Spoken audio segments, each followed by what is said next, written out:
नमस्कार, top 10 news में आपका स्वागत है। मैं हूं राम सकल यादव। आइए दिखाते हैं आपको आज की छोटी बड़ी खबरें।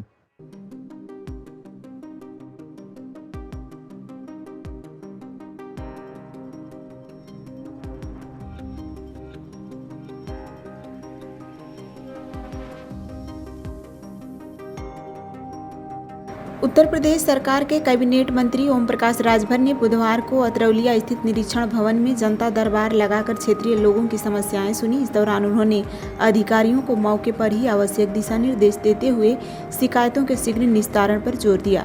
जनता दरबार के बाद मीडिया से बातचीत में मंत्री राजभर ने विभिन्न मुद्दों पर अपनी स्पष्ट राय रखी। एलपीजी सिलेंडर की उपलब्धता और महंगाई के सवाल पर उन्होंने कहा कि देश में गैस की कोई कमी नहीं है। जिन परिवारों के पास पर्याप्त सिलेंडर हैं वही बार बार लाइन में लग रहे हैं। सामान्य तौर पर एक सिलेंडर 30 दिन तक चलता है और सरकार की व्यवस्था आम जनता के ज़रूरतों को ध्यान में रखकर बनाई गई है।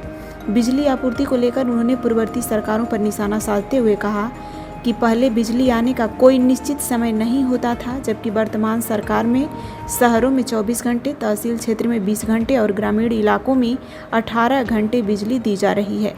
मंत्री ने समाजवादी पार्टी सहित अन्य विपक्षी दलों पर आरोप लगाया कि वे केवल वोट बैंक की राजनीति के लिए मुद्दा को हवा देते हैं। कानून व्यवस्था के सवाल पर उन्होंने कहा कि अब अपराधियों के खिलाफ बिना भेदभाव के सख्त कार्रवाई हो रही है।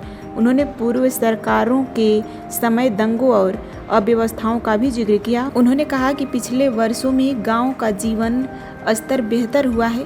कच्चे मकानों की जगह पक्के घर और मूलभूत सुविधाओं लोगों तक पहुंच रही है। ओम प्रकाश राजभर ने चर्चित फिल्म धुरंधर 2 के अतीक अहमद से मिलते जुलते किरदार पर समाजवादी पार्टी के विरोध पर कहा कि समाजवादी पार्टी और कांग्रेस सिर्फ इसलिए विरोध कर रही है क्योंकि उन्हें मुसलमानों का वोट चाहिए।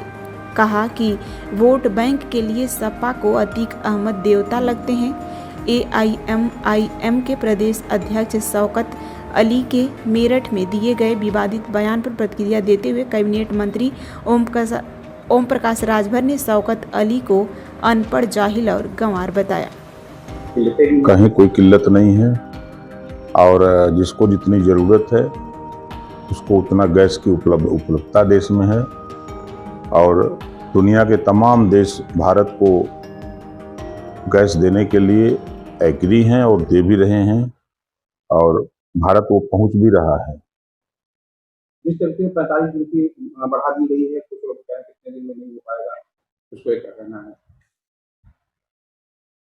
हम तो देखते हैं एक एक सिलेंडर जो चलाते थे लोग मिनिमम कम से कम 1 महीना तो चला ही लेते थे। तो कनेक्शन जो 45 दिन देने का है तो उसमें भी नियम है कि जो परिवार को देख करके ही व्यवस्था बनेगी ना।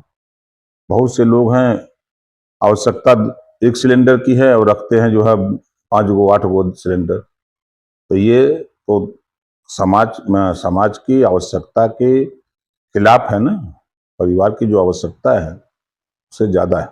सपा प्रमुख अखिलेश यादव ने कह रहे हैं कि भाजपा लाल टोपी और लाल सिलेंडर की महंगाई से घबराती है, डरती है। 2027 के चुनाव करीब आते ही रंगों की राजनीति और महंगाई के मुद्दे पर आप किस तरह से कि अखिलेश जी वो दिन याद करें कि खतरा जहां था मुजफ्फरनगर, दंगे हो रहे थे, कत्लेआम हो रहे थे, जन की हानि हो रही थी, पलायन लोग कर रहे थे, ये सैफई में नाच देख रहे थे।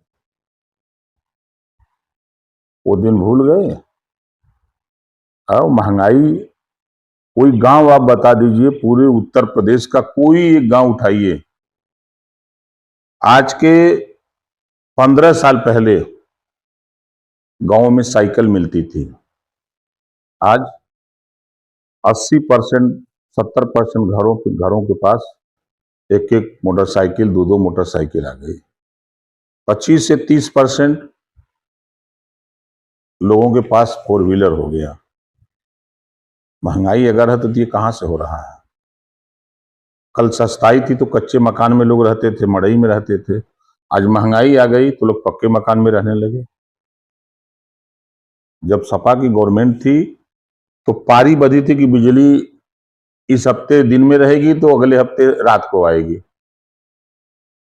और सैफई में मनमान लाइन रहेगी। लेकिन वर्तमान सरकार में महंगाई की बात अगर लोग कहते हैं तो उनके यहाँ 6 घंटे जब बिजली थी तो उसका बिल का रेट जोड़ लें, और आज गांवों में 18 घंटा, तहसीलों में 22 घंटा और जिले पर 24 घंटा लाइट दी जा रही है।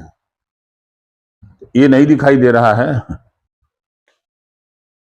फिल्म धुरंधर 2 में एक विशेष किरदार अतीक अहमद को लेकर काफी विवाद नजर आ रहा है। समाजवादी पार्टी और कई नेता इसका कड़ा विरोध कर रहे हैं कि खाली समाजवादी पार्टी ही क्यों विरोध कर रही है?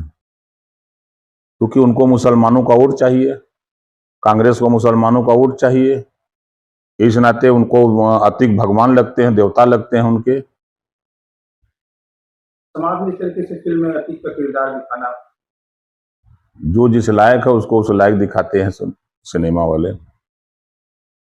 संजय निषाद हाल में ही एक मंच पे अपने समुदाय को लेकर, महिला सुरक्षा को लेकर भावुक नजर आए और सरकार से कहे कि मेरी कुर्सी ले लें और मुझे इस तरीके से न्याय मिले। ये संजय जी जो बोले हैं उसको जरा आप ध्यान से सुनिए। वो कह रहे हैं पिछली सरकारों में जब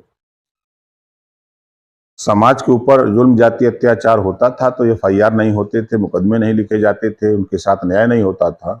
आज हमारी सरकार में मुकदमे लिखे जा रहे हैं, गिरफ्तारियां हो रही हैं, अपराध करने वाले लोगों की गिरफ्तारियां हो रही हैं।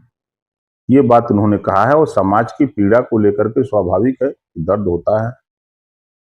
गोरखपुर में हत्याकांड को लेकर बीजेपी सांसद राधा मोहन अग्रवाल ने कहा था कि अगर अपराधी नहीं पकड़े गए तो सरकार को बेनकाब करेंगे। एक कैबिनेट मोर्चे नजर, क्या आपको लगता है कि प्रशासन अपराधी को बचाने की कोशिश कर रही है या फिर सत्ता पक्ष के भीतर ही पुलिस व्यवस्था पे खत्म हो रही है? नहीं, ऐसी कोई बात नहीं है। अब उनका बयान है, हम तो देख रहे हैं कि कहीं भी कोई अगर घटना हो रही है तो उस घटना को 48 घंटे के अंदर पुलिस सामने ला दे रही है। अभी चाहे जैसे राजकुमार देवरिया में राजकुमार चौहान बड़ी चर्चा में रहा है, पूरा एक एक पर्दा खोल करके पुलिस ने रख दिया। कहीं भी घटना हो रही है तो पुलिस त्वरित उस पर कार्रवाई कर रही है। AIMI के यूपी के अध्यक्ष बोल रहे हैं कि 111 नहीं, केवल हमको 11 विधायक की ताकत दे दीजिए, मुसलमान का इनकाउंटर होगा तो करने वाले का इनकाउंटर होगा। बेवकूफ आदमी है, अनपढ़ जाहिल गंवार है। तो उसको पता नहीं कि बहुमत की बात करता कि हमारी सरकार होगी तो बात में दम भी था। और इस तरह के बयान खाली सिर्फ भावना को भड़काने का बयान है। उसको कानून और संविधान की जानकारी है नहीं है। 11 MLA लेके क्या करोगे तुम?